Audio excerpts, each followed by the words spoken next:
ये आकाशवाणी रायपुर है। प्रादेशिक समाचार बुलेटिन के साथ मैं सुषमा श्रीवास।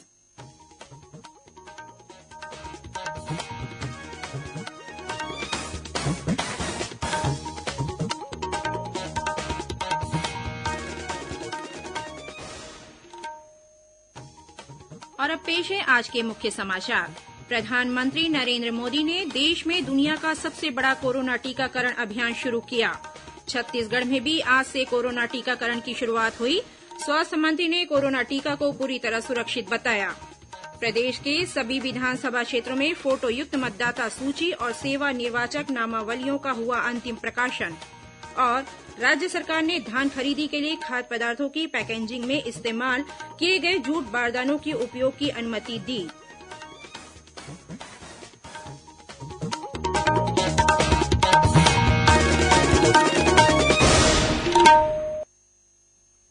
कोरोना महामारी के खिलाफ देश एकजुट होकर लड़ रहा है। आप भी हमारे साथ सुरक्षा और बचाव के 3 आसान एहतियाती उपायों का संकल्प लें। कोविड-19 से बचाव और सुरक्षित रहने के 3 उपाय। मास्क लगाएं, 2 गज दूरी है जरूरी, सुरक्षित दूरी रखें, हाथ और मुंह साफ रखें।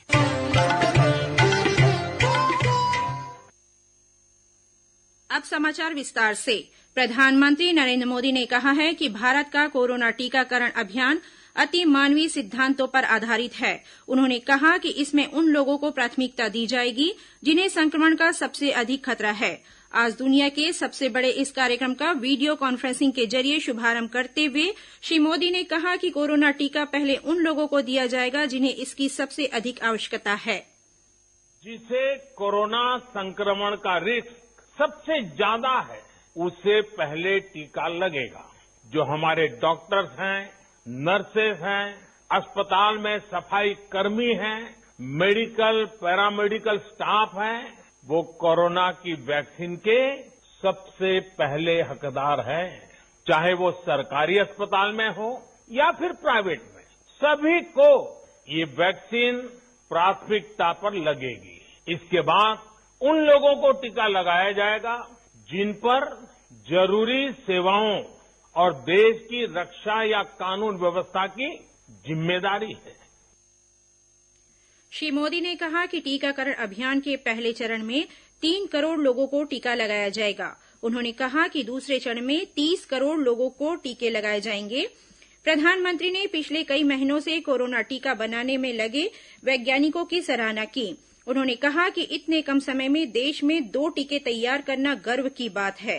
श्री मोदी ने कहा कि भारत में बने टीके विदेशी टीकों से सस्ते हैं, लेकिन उनकी गुणवत्ता में कोई कमी नहीं है।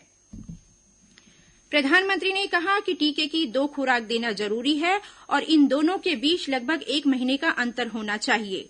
टीके की दूसरी खुराक के 2 सप्ताह बाद प्रतिरक्षक क्षमता विकसित हो जाएगी। इस अवसर पर प्रधानमंत्री ने दवाई भी कड़ाई भी का मंत्र दिया। उन्होंने लोगों से आग्रह किया कि वे पहली खुराक लेने के बाद मास्क का इस्तेमाल करने और सुरक्षित दूरी बनाए रखने में लापरवाही न बरतें। टीका लगते ही आप असावधानी बरतने लगे, मास्क निकाल कर रख दें, 2 गज की दूरी भूल जाएं, ये सब मत करिएगा। मैं प्रार्थना करता हूं, मत करिएगा। और मैं आपको एक और चीज बहुत आग्रह से कहना चाहता हूं। जिस तरह धैर्य के साथ आपने कोरोना का मुकाबला किया, वैसे ही धैर्य अब वैक्सीनेशन के समय भी दिखाना है। प्रधानमंत्री ने कहा कि भारत आत्मविश्वास और आत्मनिर्भरता के साथ कोरोना महामारी से निपटा है। भारत इस महामारी से जिस तरह निपटा, उसकी दुनिया भर में प्रशंसा हुई है। श्री मोदी ने कहा कि भारत ने दुनिया के सामने यह उदाहरण भी पेश किया है कि केंद्र, राज्य सरकारें, स्थानीय निकाय और सरकारी तथा गैर सरकारी संगठन किस तरह मिलजुल कर काम कर सकते हैं। केंद्रीय स्वास्थ्य मंत्री डॉक्टर हर्षवर्धन दिल्ली के एम्स में टीकाकरण अभियान के शुभारंभ कार्यक्रम में शामिल हुए। इस अवसर पर डॉक्टर हर्षवर्धन ने कहा कि देश लोगों की भागीदारी के साथ कोविड के खिलाफ लड़ाई में सफल रहेगा। स्वास्थ्य मंत्री ने कहा कि ये वैक्सीन कोविड महामारी के खिलाफ लड़ाई में संजीवनी का काम करेंगी। इधर छत्तीसगढ़ में भी आज से कोरोना टीकाकरण की शुरुआत हो गई है। टीकाकरण के लिए प्रदेश में 97 केंद्र बनाए गए हैं। कोरोना का टीका लगाने के लिए 7,000 से अधिक लोगों को प्रशिक्षित किया गया है। स्वास्थ्य मंत्री टीएस सिंहदेव ने आज पंडित जवाहरलाल नेहरू स्मृति चिकित्सा महाविद्यालय रायपुर पहुंचकर कोरोना टीकाकरण अभियान का निरीक्षण किया और कोरोना का टीका लगवा चुके स्वास्थ्यकर्मियों से उनके स्वास्थ्य की जानकारी ली। इस अवसर पर श्री सिंहदेव ने कहा कि अब हमें पूरी सावधानी से सभी नियमों का पालन करते हुए कोरोना महामारी को समाप्त करना है। उन्होंने कहा कि कोरोना का टीका पूरी तरह सुरक्षित है और इसे वैज्ञानिकों द्वारा प्रमाणित करके बनाया गया है। टीका के कुछ साइड इफेक्ट होंगे भी तो चिकित्सकों की निगरानी और सलाह से उसे भी दूर किया जाएगा। से आ रही है वो भी सकारात्मक आ रही है कि जहां जहां टीका लग रहा है व्यवधान कहीं भी उत्पन्न नहीं हुआ है। फिलहाल 2,70,000 जो हमारे फ्रंटलाइन वर्कर्स हैं, निजी क्षेत्र के भी और सरकारी क्षेत्र के भी, उनके लिए 3,23,000 डोज आ गए हैं और दूसरा डोज जब इनको लगने का समय आएगा उसके पहले और भी वैक्सीन आ जाएंगी और उसके बाद में जो अन्य फ्रंटलाइन वर्कर्स हैं, पुलिस विभाग के, सफाई विभाग के, राजस्व विभाग के, अर्धसैनिक बलों के, उनके लिए वो संख्या अभी की संख्या से दुगनी होगी। अभी 97 केंद्र में जो काम हो रहा है, आखिर हमको 1,349 केंद्रों तक टीकाकरण करना है। सतर्कता तो हमको पूरी बरतनी होगी, ये जानते हुए कि जिनको टीका लग रहा है उनमें इम्यूनिटी आएगी 42 दिन बाद, ऐसा वैज्ञानिक हमको बता रहे हैं। तो ये जो व्यवस्थाएं हैं सुरक्षित रहने की, ये हम नहीं छोड़ सकते। प्रदेश के प्रसिद्ध चिकित्सक और पद्मश्री से सम्मानित डॉक्टर A.T. दाबके ने भी आज पंडित जवाहरलाल नेहरू चिकित्सा महाविद्यालय पहुंचकर स्वेच्छा से कोरोना का टीका लगवाया। टीका लगाने के बाद 78 वर्षीय डॉक्टर दाबके ने कहा कि उन्हें टीका लगाने के बाद कोई परेशानी नहीं हुई। उन्होंने कहा कि यह टीका पूरी तरह सुरक्षित है और पूरी प्रोटोकॉल का पालन करते हुए लगाया जा रहा है। आम जनता को इसे लगाने में कोई शंका या डर नहीं होना चाहिए क्योंकि इसमें इनएक्टिव वायरस का उपयोग किया गया है। पंडित जवाहरलाल नेहरू स्मृति चिकित्सा महाविद्यालय रायपुर में स्वास्थ्यकर्मी तुलसा तांडी को कोरोना का पहला टीका लगाया गया। वहीं एम्स रायपुर में आज सुबह सबसे पहले यहां के डायरेक्टर डॉक्टर नितिन नागरकर को कोरोना का टीका लगाया गया। इसके बाद सफाईकर्मी मलखान जांगड़े को टीका लगाया गया। रायपुर जिला चिकित्सालय पंडरी में पहले वार्ड बॉय हेमंत दुबे और इसके बाद सफाईकर्मी चित्रू थापर को कोरोना का टीका लगाया गया। इसी तरह मिशन हॉस्पिटल तिल्दा में भी स्वास्थ्यकर्मियों को टीका लगाने की शुरुआत की गई। इस बीच रायपुर जिले की मुख्य चिकित्सा और स्वास्थ्य अधिकारी डॉक्टर मीरा बघेल ने बताया कि कोरोना का टीका लगाने के लिए टीकाकरण केंद्रों में सभी तैयारियां की गई है। मेडिकल प्रोटोकॉल के अनुसार सुरक्षित टीकाकरण किया जा रहा है।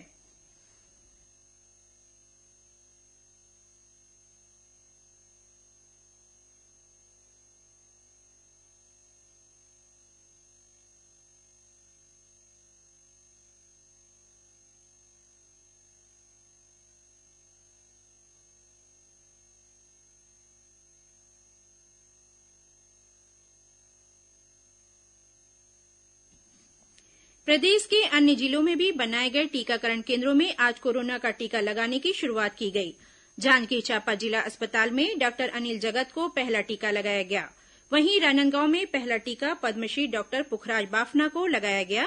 धमतरी में सीएमएचओ डॉक्टर डीके तुर्रे ने पहला टीका लगवाया। बस्तर जिले में जगदलपुर स्थित जिला चिकित्सालय महारानी अस्पताल में पहला टीका स्टाफ नर्स दीपिका ठाकुर दवे को लगाया गया। इसके अलावा बेमेतरा, सरगुजा, महासमुंद, बिलासपुर, कोरिया, मुंगेली, बालोद, दुर्ग, कोरबा सहित बस्तर संभाग के विभिन्न जिलों में भी कोरोना का टीका लगाने की शुरुआत की गई है। भारतीय जनता पार्टी के प्रदेश अध्यक्ष विष्णुदेव साय ने आज से देशभर में हुए कोरोना टीकाकरण अभियान के लिए प्रधानमंत्री नरेन्द्र मोदी की नेतृत्व वाली केंद्र सरकार को बधाई दी है। श्री साय ने कहा कि कोरोना के विरुद्ध जारी वैश्विक जंग में भारत ने अपनी इस गौरवपूर्ण उपलब्धि के साथ आत्मनिर्भर भारत की अपनी अवधारणा को साकार करके विश्व मंच पर अपनी धाक कायम करने में सफलता हासिल की है। प्रादेशिक समाचार आप आकाशवाणी रायपुर से सुन रहे हैं और अब आगे बढ़ते हैं बाकी के समाचारों की ओर। संस्थान नई दिल्ली के निदेशक डॉक्टर रणदीप गुलेरिया ने लोगों से अफवाहों पर ध्यान न देने की बात कही है। उन्होंने कहा कि कोरोना टीका पूरी तरह सुरक्षित है। सोशल मीडिया में बहुत अफवाहें फैल रही हैं। कुछ कहते हैं कि वैक्सीन का ओरिजिन में पोर्क यूज हुआ है, कोई ये कहता है कि वैक्सीन से लोगों को इम्पोर्टेंसी हो जाती है या उससे न्यूरो डैमेज हो जाता है। तो 1 लाख से ज्यादा लोगों को वैक्सीन लग चुका है, चाहे वो ट्रायल में लगा हो या जब रोल आउट में लगा हो। और जो वैक्सीन यहाँ पे यूज हो रही है वो और देशों में भी यूज हो रही है। तो कहीं भी ऐसा कोई सिग्नल भी नहीं आया है कि किसी को सीरियस या सिग्निफिकेंट साइड इफेक्ट्स हुए हैं। इसलिए हमें पूरा विश्वास होना चाहिए कि ये जो वैक्सीन है, जो हमारे साइंटिस्ट ने बनाई है, जिसपे रिसर्च हुई है, जिसपे सेफ्टी ट्रायल्स हुई हैं और वो जो बाहर भी यूज हो रही हैं, वो सारी सेफ है और उसमें कोई ऐसे घबराने की बात नहीं है। प्रदेश में कोरोना टीकाकरण के लिए स्वास्थ्य विभाग ने कुछ सावधानियां और नियम जारी किए हैं। इसके मुताबिक गर्भवती और शिशुवती महिलाओं तथा 18 वर्ष से कम उम्र के बच्चों को कोरोना वैक्सीन नहीं लगाई जाएगी। इसके अलावा कोविड-19 वैक्सीन की पहली खुराक लेने के बाद एनाफिलैक्टिक रिएक्शन या एलर्जी आदि की शिकायत होने पर दूसरी खुराक नहीं दी जाएगी। ऐसे व्यक्ति जिनमें कोरोना वायरस के सक्रिय लक्षण पाए गए हैं या जो व्यक्ति कोरोना पॉजिटिव पाया गया है तथा जिन्हें कॉन्वलेसेंट प्लाज्मा दिया गया हो, उन व्यक्तियों को 4 से 8 हफ्ते बाद टीका लगाया जाएगा। वर्तमान में अस्वस्थ व्यक्ति और अस्पताल में भर्ती व्यक्तियों को स्वस्थ होने पर टीका लगाया जा सकता है। ऐसे व्यक्ति जिनके शरीर में कभी रक्त स्राव या खून के जमने जैसी परेशानियां आई हैं, उन्हें विशेष सावधानियों के साथ कोरोना का टीका लगाया जाएगा। प्रदेश में फोटोयुक्त मतदाता सूची और सेवा निर्वाचक नामावलियों का अंतिम प्रकाशन कर दिया गया है। भारत निर्वाचन आयोग के निर्देशानुसार फोटोयुक्त निर्वाचक नामावलियों का विशेष संक्षिप्त पुनरीक्षण अर्हता तिथि 1 जनवरी 2021 के संदर्भ में प्रदेश के सभी 90 विधानसभा क्षेत्रों में किया गया है। छत्तीसगढ़ की मुख्य निर्वाचन पदाधिकारी रीना बाबा साहेब कंगाले ने बताया कि निर्वाचक नामावली आम नागरिकों के अवलोकन के लिए संबंधित विधानसभा निर्वाचन क्षेत्रों के निर्वाचक रजिस्ट्रीकरण अधिकारी और सहायक निर्वाचक रजिस्ट्रीकरण अधिकारियों के कार्यालय में उपलब्ध है। प्रदेश में इन दिनों समर्थन मूल्य पर धान की खरीदी की जा रही है। उपार्जन केन्द्रों में बारदानों की कमी को देखते हुए राज्य सरकार ने धान खरीदी के लिए खाद्य पदार्थों की पैकेजिंग में इस्तेमाल किए गए जूट बारदानों का उपयोग करने की अनुमति दी है। खाद्य विभाग के आदेश के मुताबिक सभी जिला कलेक्टरों को स्थानीय स्तर पर बारदाना प्रदायकर्ताओं से समितियों और किसानों को उपयुक्त दरों पर बारदाना आपूर्ति कराने को कहा गया है। इसके पहले धान खरीदी के लिए नया जूट बारदाना, प्लास्टिक बैग तथा मिलरों और किसानों से प्राप्त बारदानों के अलावा समिति द्वारा उपलब्ध कराए गए पुराने जूट बारदानों के उपयोग के निर्देश दिए गए थे। इस बीच महासमुंद जिले में राजस्व और खाद्य विभाग की टीम ने धान के अवैध भंडारण के 7 अलग अलग मामलों में 78 क्विंटल धान जब्त किया है। उल्लेखनीय है कि प्रदेश में अब तक लगभग 76 लाख मीट्रिक टन धान की खरीदी कर ली गई है।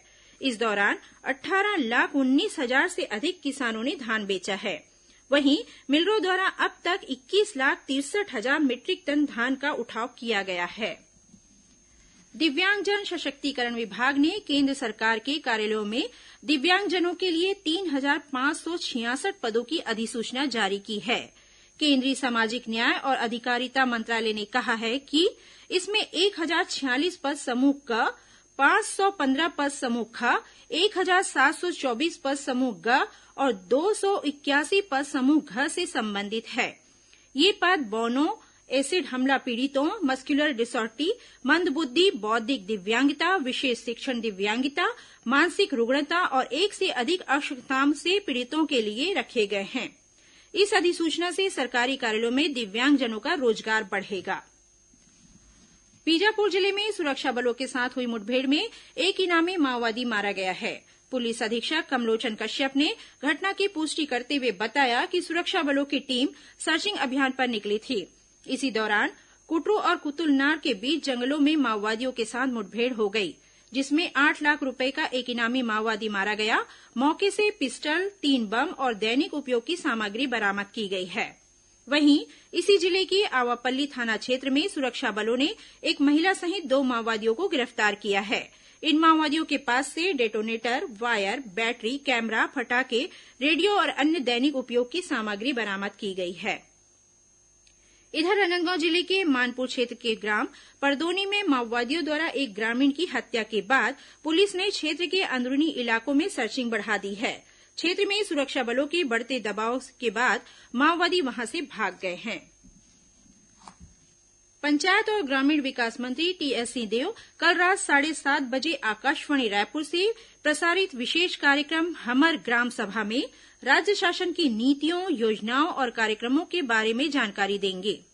इस कार्यक्रम को मीडियम वेव 981 किलोहर्ट्ज पर सुना जा सकता है। इस कार्यक्रम को प्रदेश स्थित आकाशवाणी की सभी केंद्र एक साथ रिले करेंगे। दक्षिण पूर्व मध्य रेलवे के रायपुर मंडल के अंतर्गत रायपुर स्टेशन के गुढ़ियारी साइड वाले प्रवेश द्वार से टिकटधारी यात्रियों के लिए आज से प्रवेश और निकास की व्यवस्था पुनः प्रारंभ की गई है। इस सुविधा के शुरू होने से यात्री गुढ़ियारी साइड से प्रवेश के साथ ही आरक्षण की सुविधा का भी लाभ उठा सकते हैं। पत्र सूचना कार्यालय और रीजनल आउटरीच ब्यूरो रायपुर द्वारा आज से स्वच्छता पखवाड़ा मनाया जा रहा है। यह पखवाड़ा 31 जनवरी तक चलेगा। अपर महानिदेशक अभिषेक दयाल ने कल सभी अधिकारियों और कर्मचारियों को स्वच्छता की शपथ दिलाई। इस अवसर पर उन्होंने सभी लोगों से स्वच्छता बनाए रखने और दूसरों को भी प्रेरित करने की अपील की है। अब कुछ खबरें संक्षिप्त में। मुख्यमंत्री भूपेश बघेल कल 17 जनवरी को बलौदाबाजार, भाटापारा और महासमुंद जिले के प्रवास पर रहेंगे। इस दौरान वे विभिन्न कार्यक्रमों में शामिल होंगे। पद्मश्री फूलबासन यादव ने टीवी शो कौन बनेगा करोड़पति में जीती हुई 50 लाख रुपए की राशि को महिला उत्थान और उसके संरक्षण में खर्च करने का निर्णय लिया है। राजनांदगांव जिले के मानपुर क्षेत्र के ग्राम परदोनी में माओवादियों द्वारा एक ग्रामीण की हत्या के बाद पुलिस ने क्षेत्र के अंदरूनी इलाकों में सर्चिंग बढ़ा दी है। क्षेत्र में सुरक्षा बलों के बढ़ते दबाव के बाद माओवादी वहां से भाग गए हैं। छत्तीसगढ़ माध्यमिक शिक्षा मंडल रायपुर द्वारा संचालित डीएलएडी परीक्षा सत्र 2020 के अवसर परीक्षा के लिए ऑनलाइन आवेदन सामान्य शुल्क के साथ 31 जनवरी तक भरे जा सकेंगे। और अयोध्या में प्रस्तावित श्री राम मंदिर निर्माण को लेकर राजनांदगांव में आज शोभा यात्रा निकाली गई। अंत में मुख्य समाचार एक बार फिर। प्रधानमंत्री नरेंद्र मोदी ने देश में दुनिया का सबसे बड़ा कोरोना टीकाकरण अभियान शुरू किया। छत्तीसगढ़ में भी आज से कोरोना टीकाकरण की शुरुआत हुई। स्वास्थ्य मंत्री ने कोरोना टीका को पूरी तरह सुरक्षित बताया। प्रदेश के सभी विधानसभा क्षेत्रों में फोटोयुक्त मतदाता सूची और सेवा निर्वाचक नामावलियों का हुआ अंतिम प्रकाशन। और राज्य सरकार ने धान खरीदी के लिए खाद्य पदार्थों की पैकेजिंग में इस्तेमाल किए गए जूट बारदानों के उपयोग की अनुमति दी। इसी के साथ प्रादेशिक समाचार बुलेटिन समाप्त हुआ। नमस्कार।